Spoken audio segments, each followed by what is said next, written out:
Salut toi et bienvenue dans cette nouvelle vidéo. On a un setup un peu différent aujourd'hui parce que c'est une vidéo inspiration dans laquelle je vais te présenter des patrons au crochet et au tricot sur un thème précis. Ici, tu l'auras deviné, les sacs.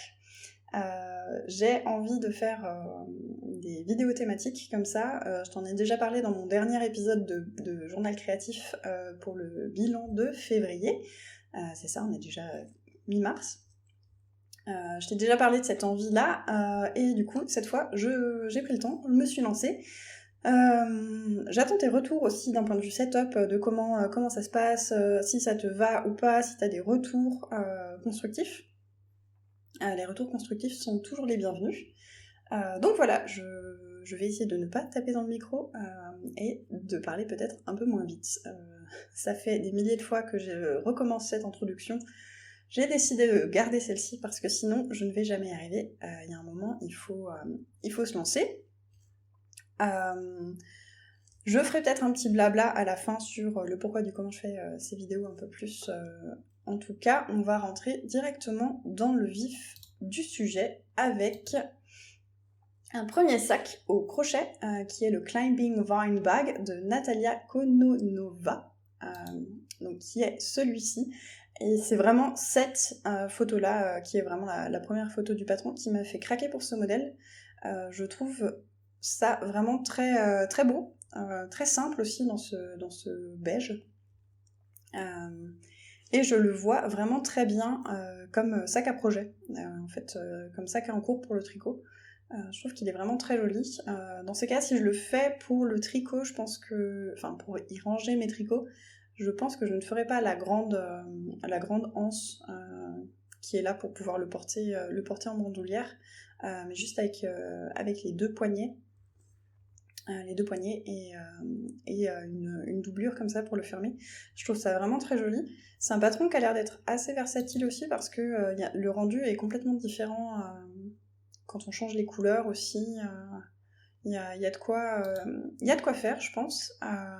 Et du coup, je suis très curieuse de savoir comment c'est fait. Enfin, je sais que c'est du crochet, mais comment sont faits les motifs et ainsi de suite. Je pense que c'est un patron qui est assez intéressant aussi pour apprendre de nouvelles techniques. C'est un patron qui a été fait déjà 25 fois, enfin au moins 25 fois, et qui du coup coûte 5,39€. Ensuite vient le Wedge Bay Bag de Wool & Pine, qui est un sac que je trouve vraiment très simple mais très intelligent. Donc c'est un sac pochon à glissière. Enfin, j'appelle ça comme ça, je sais pas trop comment, je cherche une photo où on le voit bien. Voilà, donc ces petits sacs à dos, je sais que moi j'en avais un quand j'étais enfant, que ma maman m'avait cousu, qui sont globalement deux rectangles, une glissière sur le haut, et on tire sur les cordons, et les cordons servent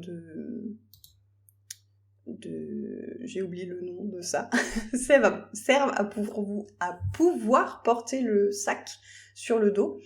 Et ce que je trouve vraiment chouette dans ce patron, c'est le fait qu'on peut vraiment s'éclater avec les couleurs, parce que c'est une technique de tissage qui permet de mettre les couleurs comme ça. Et du coup, on peut s'amuser avec des restes. Je pense qu'on peut s'amuser avec des textures. Dans cette version-là aussi, on voit que c'est jusqu'au même niveau, mais je pense qu'il y a de quoi faire aussi différemment. Enfin voilà, il y a toutes sortes de rendus tout de suite. C'est un patron qui est très simple, mais très très versatile, je trouve. Et on peut vraiment... voilà, là, ça donne Enfin voilà, le rendu est tout de suite différent, je trouve, en fonction des laines qui sont utilisées pour faire le tissage, et voilà, pour utiliser des restes, ça me paraît être un patron bien sympa. Et donc c'est un patron qui est au prix de 5,89€ et qui a déjà été fait beaucoup de fois, puisqu'on a 201 projets sur Ravelry. On repasse sur un sac au crochet, le Lily Mosaic Bag de Natalia Kononova, de nouveau. Elle a plusieurs patrons de sacs très recherchés, et celui-là, je le trouve vraiment magnifique. Même chose, c'est du crochet avec différentes techniques. un peu de jacquard au crochet et ainsi de suite. J'en ai fait un tout petit peu, donc ça me paraît... quand je vois ça comme ça me paraît compliqué, mais je me dis que ça doit peut-être pas l'être tant. En tout cas, il faut pas, comme d'habitude, il faut pas avoir peur de faire et défaire. Et je sais pas, je le trouve très beau, et il a l'air de vraiment bien tenir aussi, bien tenir droit, d'avoir un système assez rigolo pour la fermeture aussi. Et ouais, je pense que c'est un bon sac aussi pour utiliser des pelotes qui ont un dégradé. C'est ce qui a l'air d'avoir été utilisé ici. Enfin voilà, c'est un fond, voilà un autre exemple avec une pelote qui dégrade et un contrastant qui reste uni. Enfin voilà, je trouve ce sac vraiment très joli. Je ne sais pas si je le ferai un jour, peut-être.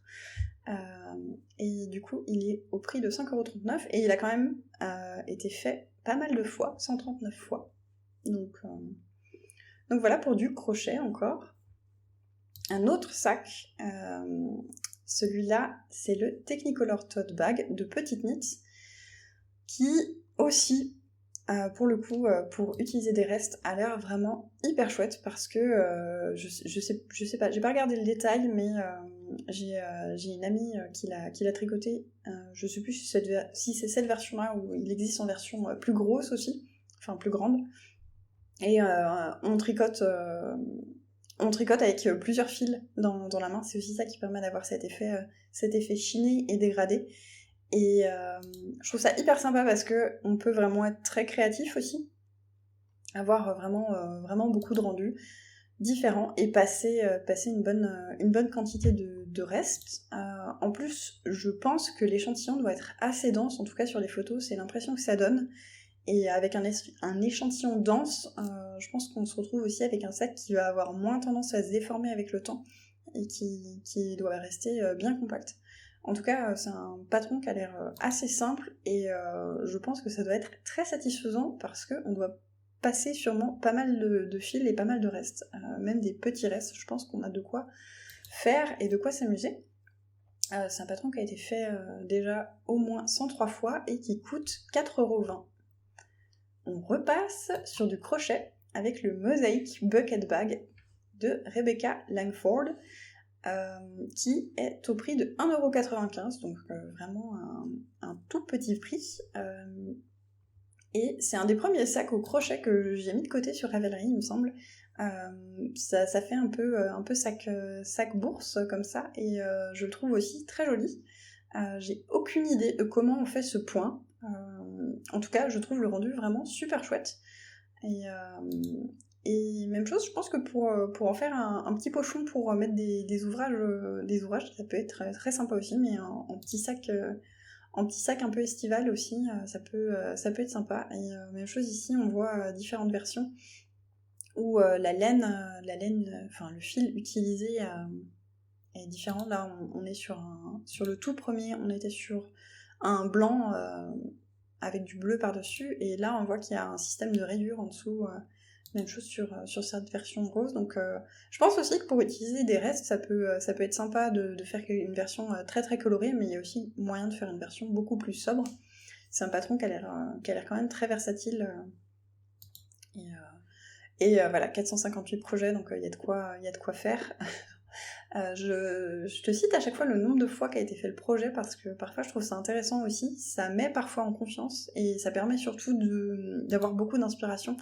De voir ce qu'ont fait les autres personnes, le rendu aussi chez d'autres personnes, et se donner des idées de couleurs, et de comment ça peut rendre, parce que je sais que pour certaines personnes ça peut être parfois un peu difficile de visualiser de visualiser un sac ou quel que soit le patron dans un autre coloris, ou bien dans des coloris inversés. En mettant un foncé là où il y avait un clair là où il y avait un foncé. Et les projets sur Ravelry, du coup, ça aide vraiment beaucoup. C'est aussi pour ça que j'aime bien tenir mon Ravelry à jour, parce que je sais que moi, j'aime bien aller voir les projets des autres, donc je me dis que autant que rendre l'appareil et faire que les autres puissent venir voir mes projets. On passe au sac suivant, qui Ici est un sac que j'aime vraiment beaucoup aussi, qui est le Rook Project Bag de Neringa Rook, qui est au prix de 5€, qui n'a été fait que 8 fois, mais c'est un projet c'est un sac, un patron de sac qui est sorti en avril 2022, donc ça fait même pas un an, et qui a une forme aussi que je trouve assez sympa. Même chose, je reviens toujours à ça, mais je pense que pour un sac à projet à garder à la maison, ça peut être vraiment sympa. Je dis à garder à la maison parce que le système de fermeture n'a pas l'air de fermer entièrement. Personnellement, si je trimballe mes tricots, je préfère pouvoir fermer vraiment très bien le sac pour être sûre de ne rien perdre, que ce soit des marqueurs, des ciseaux et ainsi de suite.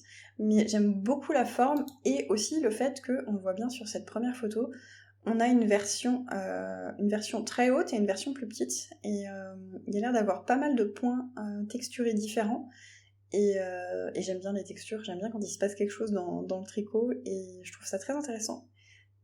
Je serais curieuse de voir aussi comment il est construit, parce que quand on regarde comme ça sur les photos, il y a l'air d'avoir ce petit bourrelet en dessous et ainsi de suite pour qu'il soit bien stable. Je ne sais pas, en tout cas c'est un patron de sac que je pense vraiment réaliser un jour, parce que ça m'intrigue de savoir comment il est fait, et parce que je trouve ça hyper sympa aussi. Le prix je te l'avais déjà donné, donc 5€. Allez, plus que 2. Je dis ça, si ça se trouve, tu es déjà parti, ou bien tu es accroché à mes lèvres parce que tu as aussi envie de faire plein de sacs, et que c'est des bons projets cadeaux, je trouve, les sacs, parce que ça peut, en fonction du sac, être plus court à réaliser, et peut-être être plus accessible en termes de tarifs, en fonction de la quantité de laine que ça consomme. Mais aussi un cadeau peut-être plus simple à offrir qu'un pull, parce que un sac c'est un sac, il n'y a pas d'histoire de taille et ainsi de suite. Donc un autre que j'aime beaucoup, c'est le Malia Shoulder Bag de Rebecca Langford de nouveau, qui est un sac cabas texturé que j'aime vraiment beaucoup. Je trouve ça très joli aussi, le fait qu'il y ait les gros œillets comme ça. Je ne sais pas quoi dire. De toute façon, je te présente des sacs que je trouve beaux, donc je radote un peu à dire que je trouve celui-là joli. En tout cas, le point texturé est vraiment très chouette. J'aime beaucoup l'effet bicolore aussi. Et ça a l'air d'être un bon gros sac cabas. Il me fait penser un peu à un sac de plage. Je sais pas... Ah oui, 813 projets, donc il y a de quoi s'inspirer aussi. Que ce soit en termes de couleur, de texture, voir un peu comment les gens ont interprété et se sont appropriés ce sac. En tout cas, voilà pour ce Malia Shoulder Bag, que je trouve aussi vraiment très chouette. Et pour finir cette petite sélection, je vais te présenter le Shizen Bag de Béatrice Maz, qui est aussi au prix de 5€. Qui du coup est ce petit sac bourse un petit peu avec un cordon, mais qui a la particularité de pouvoir s'ouvrir à plat comme ça. Je connaissais ce principe, je l'avais pas mal vu passer en couture, on le voit pas mal pour faire des tapis de jeu pour enfants, où l'enfant va jouer au centre, il y a tous les jouets, et une fois que c'est fini, hop, on replie le sac, et là c'est un tapis de jeu pour les pelotes. On met ses pelotes au centre, on tricote, et une fois qu'on a fini de jouer avec ses aiguilles, hop, on referme tout, et tout rentre dedans. Je trouve je trouve le concept au tricot vraiment hyper sympa. Je trouve le rendu très très beau. Les couleurs dans lesquelles ont été tricotées de prototypes rendent aussi vraiment très très bien. C'est un petit sac que j'ai découvert très récemment et que je trouve aussi très très chouette. En parlant de Béatrice Maz, j'ai vu passer sur Instagram hier, on est le 19 mars 2023 pour information, qu'elle allait lancer un call pour un petit sac, et je suis très intriguée et très impatiente de découvrir ça. En tout cas, voilà pour cette petite sélection de sacs. Sous la vidéo, dans la partie description, je vais te mettre le lien, alors pas le lien de chaque patron, mais je vais te mettre le lien de mon bundle Ravelry avec ma sélection de sacs, parce que ici je t'en ai présenté quelques-uns, j'en ai un peu plus de côté, je t'ai présenté peut-être un peu mes favoris, en tout cas mes favoris du moment, Et du coup, comme ça, avec le lien du bundle, au fur et à mesure, quand je retrouverai d'autres patrons qui me plaisent, bah, ça permettra de mettre à jour ça et d'avoir encore plus d'inspiration potentiellement. J'espère que c'est un format qui t'aura plu. J'attends ton retour. Et du coup, c'est aussi un format que j'avais envie de faire parce que c'est un format que j'aime regarder.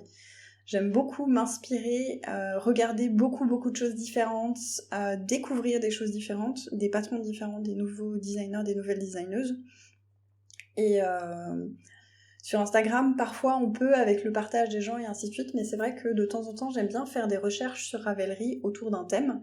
Par exemple, allez hop, qu'est-ce qu'il y a comme sac tricoté? Parce qu'on voit souvent des sacs, alors j'espère que tu n'entendras pas le bruit du papier sulfurisé derrière de mon mec qui est en train de préparer la pizza, sinon bienvenue dans la vraie vie.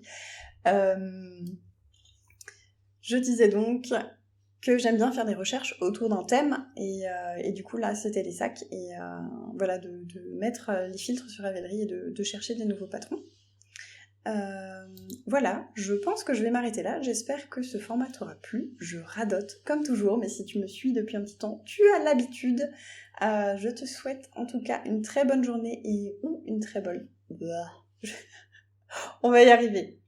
Je te souhaite une très bonne journée ou une très bonne soirée en fonction de quand tu regardes cette vidéo. Je te dis à la prochaine fois, que ce soit dans une vidéo inspiration ou bien dans un journal créatif. Et je te souhaite une belle journée. Salut!